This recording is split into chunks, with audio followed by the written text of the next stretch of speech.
ఎన్నికల కోడ్ టైంలో బల్దియాలో భారీగా అక్రమాలు జరిగాయి. జీహెచ్ఎంసీ ప్రజావానికి అక్రమ నిర్మాణాలపై ఎక్కువ ఫిర్యాదులు వచ్చాయి. 3 నెలల తర్వాత మొదలైన ప్రజావానికి వచ్చి అక్రమాలపై కంప్లైంట్ చేశారు బాధితులు. అక్రమ నిర్మాణాలను కూర్చివేయాలని కమిషనర్, మేయర్కు బాధితులు విజ్ఞప్తులు ఇచ్చారు. వీటిపై వెంటనే చర్యలు తీసుకోవాలని ఆదేశించారు మేయర్.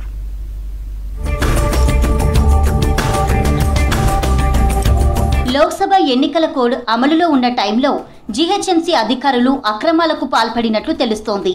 లంచాలు తీసుకొని కొందరు పెద్ద ఎత్తున అక్రమ నిర్మాణాలకు అనుమతులిచ్చినట్లు సమాచారం. మొన్నటి వరకు ఉన్నత అధికారులు ఎన్నికలు కౌంటింగ్ ఏర్పాట్లలో బిజీగా ఉన్నారు. ఎక్కడికక్కడ చెక్ పోస్టులు పెట్టి ముమ్మర తనిఖీలు చేశారు. ఇదే అదునుగా బల్దియాలోని టౌన్ ప్లానింగ్ ఆఫీసర్లు రెచ్చిపోయినట్లు తెలుస్తోంది. తక్కువ ఫ్లోర్లకు అనుమతులు పొంది పెద్ద ఎత్తున భారీ భవనాలు నిర్మిస్తున్న అధికారులు చూస్తూ ఉండిపోయారని ఆయా ప్రాంతాల్లోని ప్రజలు ఆరోపిస్తున్నారు.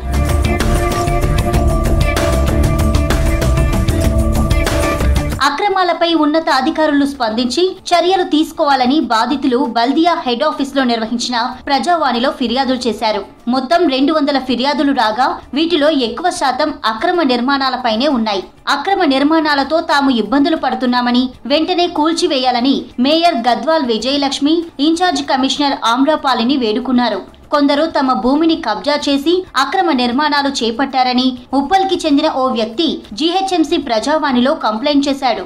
బీఆర్ఎస్ హయాంలో భూ కబ్జాలు ఎక్కువగా జరిగాయని, గతంలో ఫిర్యాదు చేసినా అధికారులు పట్టించుకోలేదని ఆరోపించాడు. పర్మిషన్ ఓన్లీ 34 స్క్వేర్ యార్డ్స్, కానీ present construction 61 square yards. 3 sides నాదే ఉంది, అంటే 3 సైడ్స్ కూడా ఇంక్రోజ్ చేశాడు. ప్లస్ రోడ్డు లిఫ్ట్ ఏదైతే ఉందో కంప్లీట్ రోడ్లు వేసేసాడు. దాని గురించి ఇప్పటికీ నేను కంప్లైంట్ ఇచ్చి 3 మంత్స్ అయింది. ఇప్పటి వరకు దాని మీద ఏం లేదు. స్టిల్ +2 పర్మిషన్ అని చెప్పి నాకు చెప్పారు.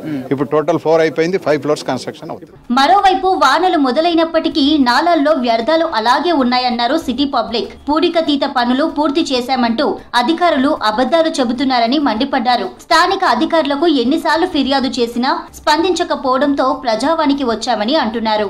జీహెచ్ఎంసీ హెడ్ ఆఫీస్ తో పాటు జోనల్, సర్కిల్ ఆఫీసుల్లో సోమవారం నిర్వహించిన ప్రజావానికి మొత్తం 200 ఫిర్యాదులు అందాయి. సర్కిల్ ఆఫీసులకు అందుతున్న ఫిర్యాదులను అధికారులు పట్టించుకోకపోవడంతో జనం పెద్దగా రావడం లేదని తెలుస్తోంది. గతంలో మొత్తంగా 500 నుంచి 600 ఫిర్యాదులొచ్చేవి.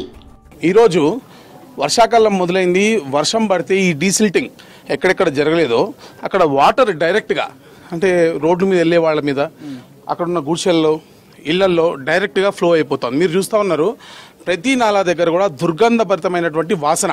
నేను డైరెక్ట్ ఎలక్షన్ కోడ్ మధ్యలో కూడా కల్పించిన కదా, కమిషనర్ గారికి కూడా ఇచ్చిన కదా, నేను ప్రయారిటీలో నాలా బాక్స్ని ప్రయారిటీలో తీసుకోవాలి, డీసిల్టింగ్ ప్రయారిటీ తీసుకోవాలని ఆల్రెడీ పోనీ ఎలక్షన్ కోడ్ ఉంది. ఎలక్షన్ కోడ్ తర్వాత కూడా పోయి తెల్లారి ఫస్ట్, అంటే 7వ తారీఖు ఎలక్షన్ కోడ్ అవుతుందంటే ఫస్టే పోయి లెటర్ కూడా సబ్మిట్ చేయడం జరిగింది. లోక్సభ ఎన్నికల కోడ్ ముగిసిందని, ఇక నుంచి ప్రతి సోమవారం బల్దియా హెడ్ ఆఫీస్ లో ప్రజావాణి ఉంటుందని మేయర్ విజయలక్ష్మి తెలిపారు. సోమవారం హెడ్ ఆఫీస్ లో నిర్వహించిన ప్రజావానికి మొత్తం 27 ఫిర్యాదులు అందాయని చెప్పారు. వీటితో పాటు ఫోన్ ఇన్ ప్రోగ్రామ్ తో 8 ఫిర్యాదులు వచ్చాయని తెలిపారు. అన్నింటినీ వారం రోజుల్లో పరిష్కరించాలని అధికారులను ఆదేశించారు. లేకుంటే చర్యలు తీసుకుంటామని హెచ్చరించారు.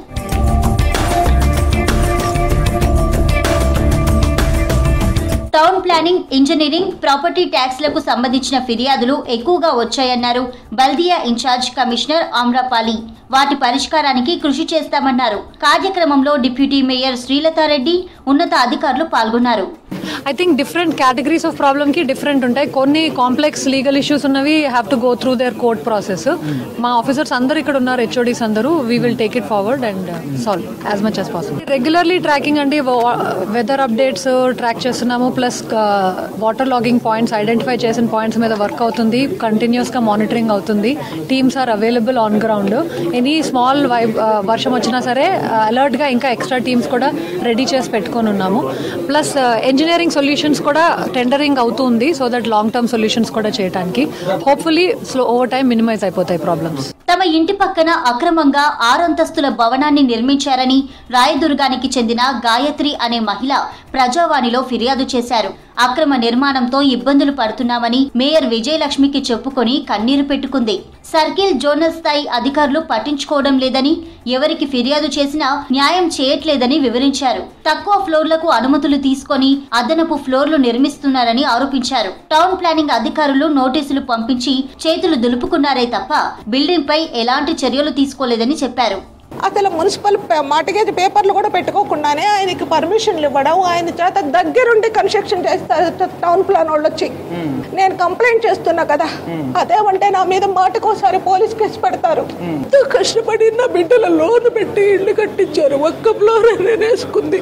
నేను ఎక్కడికి పోవాలి, ఎవరికి చెప్పాలి, ఎక్కడికి వెళ్ళి నా న్యాయం లేదు.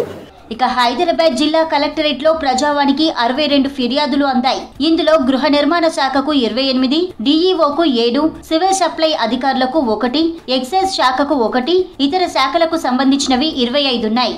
ఫిర్యాదులను పరిశీలించి పరిష్కరించాలని రెవెన్యూ అధికారి చెప్పారు. రంగారెడ్డి కలెక్టరేట్ లో నిర్వహించిన ప్రజావానికి 79 ఫిర్యాదులు అందాయి. సత్వరమే పరిష్కరించాలని జిల్లా కలెక్టర్ ఆదేశించారు.